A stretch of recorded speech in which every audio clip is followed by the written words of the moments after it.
하는데 질 거예요. 견딜만 해요.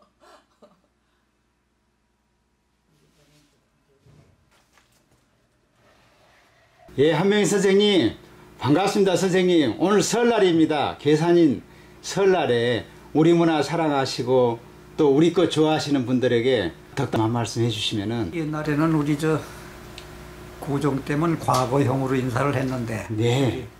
김 작가님 복 많이 받으셨다고 그러죠? 감사합니다. 근래에 어디 친구들 만나거나 이제 우리 학생들하고 대화하는 과정에서 하는 얘기가 있어요. 네. 호사수구, 응? 여우가 죽을 때는 네, 자기 네. 그 살던 굴 바라보며 죽는다 그러죠? 그 호사수구라든가 또 뭐 잘 아시다시피 법원반시, 결국은 뿌리로 모든 인간을 포함한 생명체가 다 뿌리로 근본으로 다시 돌아가는 거죠. 법원반시라는 얘기, 뭐 호사수구라는 얘기 이런 거를 자주 떠올려요. 그게 무슨 얘기냐면 우리가 인생으로 태어나서 젊었을 때는 다 좌충우돌하면서 앞만 보고 살아오면서 자기 어떤 이 꿈을 실현해 나가잖아요. 그런데 이제 결국 아무리 여러 가지 각색의 인생을 살더라도 결국은 결말은 이제 하나로 근본으로 돌아가는 거. 그래서 그런 생각을 아주 절절히 하면서 그래서 학생들한테는 그런 얘기도 합니다. 이제 공부도 가만히 보니까 나는 평생 뭐 대학 강단에서 정년을 했지만서도 가만히 내가 걸어온 그 학문의 행태를 보니까 이거는 그때 자기 필요한 지식만 여기서 따고 저기서 따고 해서 이렇게 모자이크해서 써온 거다. 응? 그런데 학문이라는 그래서는 생명력이 안 생기고 전체의 어떤 윤곽이 안 쓴다. 결국은 보면은 뿌리부터 기본부터 공부를 해야 되는 거 같은 거를 이제 늦깎이로 이제 아주 실감하게 되는 거죠. 이제. 그래서 쉽게 얘기하면 요즘은 이제 늙어가지고 철나가지고 우리가 옛날에 우리가 자기가 아무리 뭐 똑똑한 채 해도 자기를 살아온 그 환경이 있고 자기를 또 키워온 사회가 있잖아요. 이제 그런 배경을 알고 그런 문화의 큰 구도 속에서 자기 전공이 있는 건데 그냥 우리는 그거 그냥 모르고 그냥 자기 전공에만 매몰되어 왔는데 이제는 아니다. 그래서 요즘은 그 젊은 층들한테 아주 뭐 강력하게 좀 제안하는 거가 옛날 그대로 좀 배워야 된다. 다시 쉽게 얘기하면 사서삼경. 사서삼경을 알면 거기서 음악 악론이건 무슨 뭐 그 천문학이건 또는 무슨 사상이건 그게 후대로 와서 이렇게 변질되고 이렇게 되고 이렇게 변주의 역사니까 우리가 인류사라는 거가.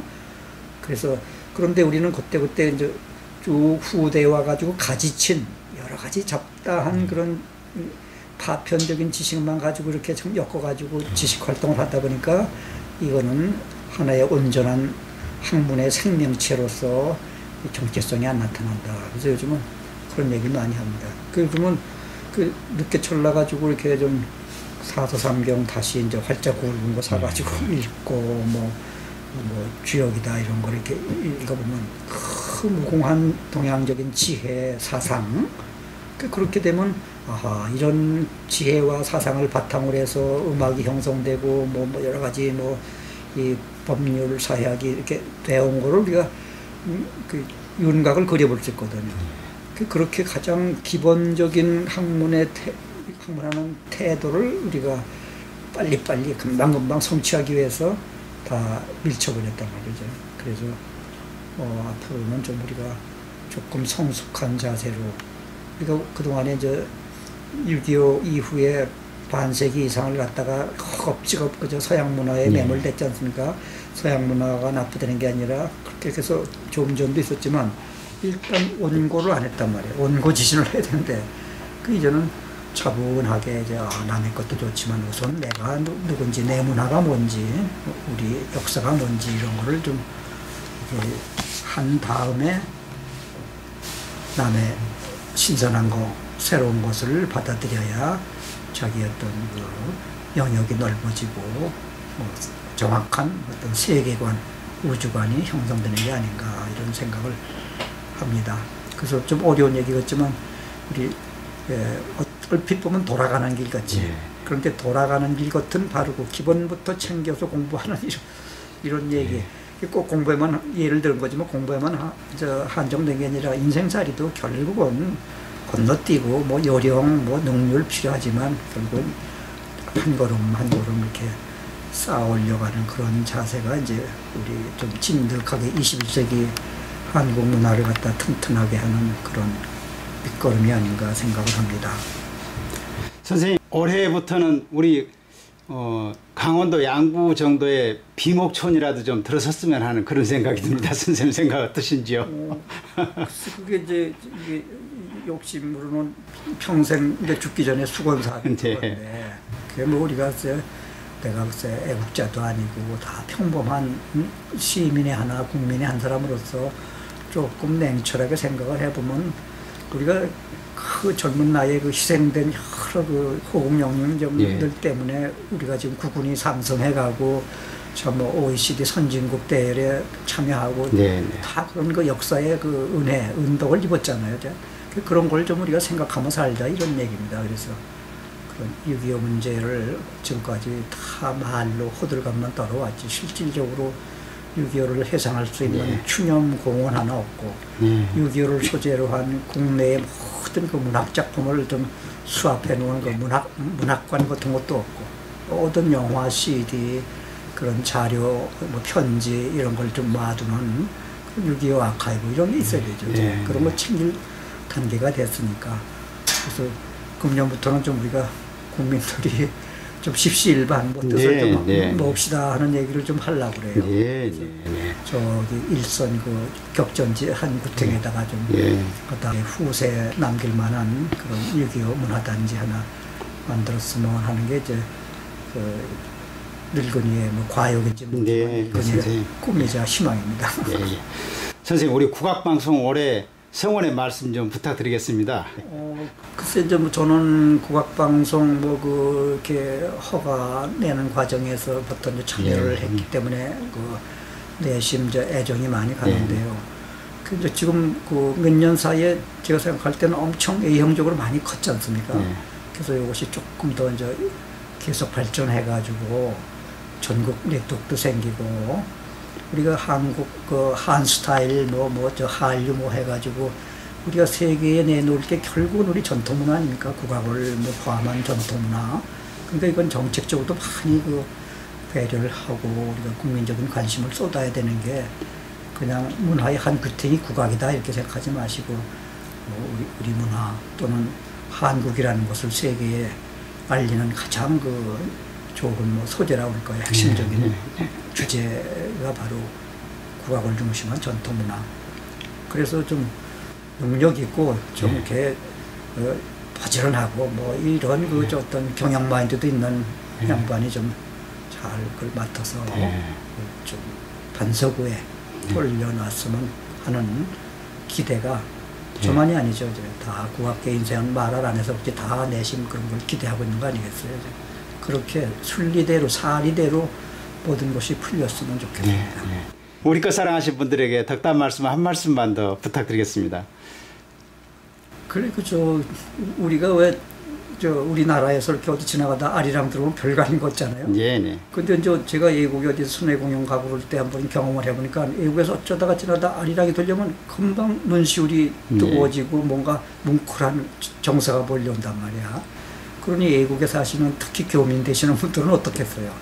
우리 교민이 아니시고 이제 외국 사람들이야 한국이 지금 국제적으로 부상을 하니까 관심을 갖고 보는 그런 정도지.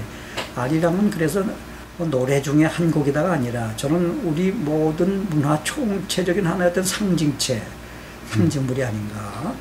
우리의 정서요, 한국의 역사요, 모든 애환이 그 저장되는 참 묘한 그런 하나의 그 문화 예술의 주옥 같은 하나의 그 보물이 아닌가 이렇게 생각을 합니다. 선생님 끝으로 중국의 소상팔경과 우리의 소상팔경, 관동팔경, 우리의 향토의 팔경 문화가 새롭게 조명되고 비교되고 또 재창조되는 그 운동이 필요하다는 말씀을 들은 적이 있습니다. 선생님, 팔경 문화에 대해서 한 말씀만 더 부탁드리겠습니다. 그 이제 저는 그 소상팔경이 고려 중기 이후부터 조선조 거치면서 뭐 화가, 문인들, 모든 지성인들의 하나의 그 꿈에 그리는 이상향이라고 생각을 해요. 가보지도 않고 소상팔경 그림 보고 또 신문을 읽어보고 전 참 여기가 동경한 거죠 이제. 그 한국의 동양의 유토피아로 설정된 데가 소상팔경입니다. 동정호를 중심으로 해서 소수와 상강이 동정으로 흘러드는데 그 일대가 바로 여러 가지 그 순임금 그 두 부인이 거기서 자결하고 구론이가 그 강직한 구론이 명나수에 빠져 죽고 이런 애화서부터 그런 것이 다 뭉쳐가지고 그 남방문화 그 대나무가 왕성하고 기온이 따뜻한 그런 양자강 문화가 다 소상팔경으로 응축된 거거든요. 그러니까 우리 조선조 문학이나 해화를 하려면 그걸 정리가 안 되면 이게 반쪽입니다. 이제. 그 소상팔경을 오리지널로 해가지고 소재로 해서 우리 정철 선생의 뭐 관동팔경도 나오고 뭐 도초에 뭐 단양팔경, 뭐 해주팔경, 뭐 다 지방마다 팔경 있잖아요. 이런 것을 다 우리가 좀 시문으로 팔경 현장 찾아가서 소상팔경부터 찾아가서 이제 화가들이 스케치도 하고 그림도 그리고 사진 작가가 사진도 찍고 거기에 얽힌 중국인들의 모든 팔경 문화의 시문을 좀 모아서 방대한 이런 자료집도 만들고 또 우리나라로 건너와서 조선조의 여러 문인 화가들이 소상팔경 소재로 그리고 시 쓰고 문장 지은 이런 거를 다 취합하면 방대한 하나의 팔경 문화 장르가 형성되거든요. 그리고 이제 도초에 가면 지방마다 그 명소에 팔경 문화가 있잖아요. 거기 이제 정자에 올라가면 다 시 한 수씩 썼지 않습니까? 이런 걸 또 다 모아보는 거야. 이러면 이 팔경 문화가 이 국문학이나 이런 데 차지하는 비중이 엄청난 겁니다. 그리고 그런 국문학적인 학문적인 측면만이 아니라 모든 한국 사람들이 그 먼데 그게 낭만주의라는 그런 게 아니라 시공간적으로 먼데 있는 걸 사람은 본능적으로 그리워하거든. 근처에 있는 건 별거 아니야. 늘 보는 거니까. 그런 우리가 낭만주의적인 그런 그 정신, 관념상의 이상향, 관념상의 유토피아. 그게 이제 소상팔경이었거든요. 그런 거를 수백 년에 걸쳐서 숱한 문인과 그 지성인들이 매달렸던 그거가 지금 정리가 안 돼 있잖아요. 그래서 이런 거를 좀 정부 차원에서는 더 좋고 아니면 민간이 뜻 있는 사람들이 그룹 활동에도 해서 하나하나 정리해 가자 하는 게 이제 팔경 문화에 대한 제 이제 어떤 바람이라고 할까 하고 싶은 여생이 하고 싶은 한 가지 중에 또 하나입니다.